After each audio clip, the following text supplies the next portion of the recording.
I'm Joost Rosen from RadioGardenSense.com, and I'm going to show you the Spring 2011 new recipe for the tomato in the trash can. We use a 33-gallon leaky trash can. Make sure there's a hole in there. And then for the drainage we use marble chips. As soil we use a Monrovia custom blend salt blend. And then we use half a bag of leaf grow that we're going to mix with the salt blend. To adjust the pH we use bonite hydrated lime. We use soil moist to control the moisture for the summertime, because we always had a dry up problem in the summertime. And then of course the Better Boy tomato plant is going to be here, the 4-inch tomato plant. We check the pH with the rapid test pH meter. We use stretch tie to tie the plant up as it gets bigger than the tomato cage. And then here's a 54-inch tomato cage that we're going to set on the tomato. So now what we're going to do is we're going to empty the bags of the soil and we're going to mix it.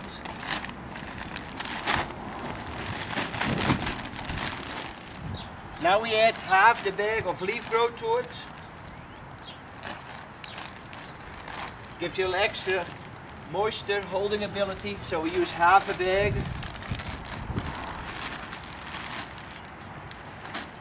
Okay. The Monrovia potting soil, the pH is approximately 6.2, 6.3, because we checked it with the rapid test pH tester. So we checked it before we even started, so we don't have to use that much lime, but we need some available lime. So we're going to add just a modest amount of bonite lime. It's a little windy, but we don't have to use that much this time. But we need some available calcium, so we prevent the blossom end rot. We put the soil moist in here to regulate the moisture. So now we just pre-mixed it. We're going to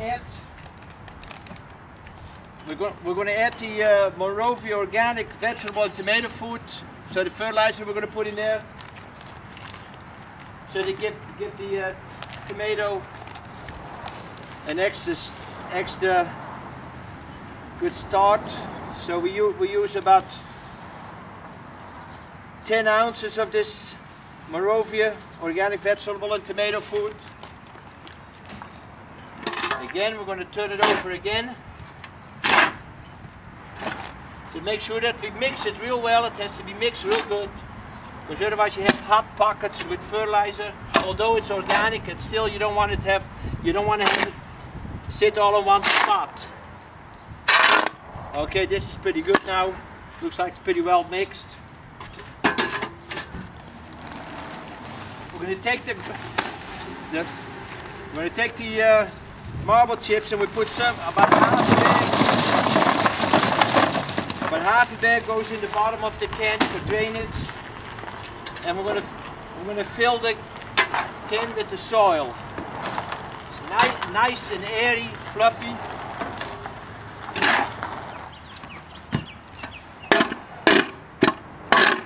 It looks like it's just enough for the job. You don't want to fill the can all the way down to the top, because you need to have a little bit of room for water, especially in the summertime when it's real hot. So here's the Better Boy tomato. Push on the bottom of the pot, take them out. Nice root system. We make a little hole in the middle, plant them just a little deeper, that it barely sticks out of the soil. Okay, the tomato is planted now, so we're going to support it with a 54-inch tomato cage, because it's going to grow big, so we need to help it. So here's the tomato cage, and as the tomato grows past the tomato cage, we're going to use stretch tie because we're going to put another stake in here as it grows bigger, and we use stretch ties to tie on the tomato cage and on the stake, because it's going to grow taller than 6 feet, I can tell you that. And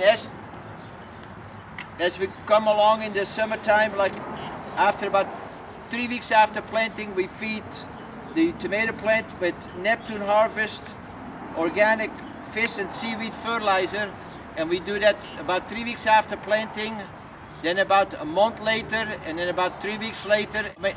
In July we may feed them twice a month, so every other week, and then August comes along, we feed them weekly with this Neptune Harvest fish and seaweed fertilizer, and you can stop feeding in the middle of September, and then for the rest of the season it can grow on whatever is left and the residual in the soil. And I'm George Rosen from RadioGardenSense.com.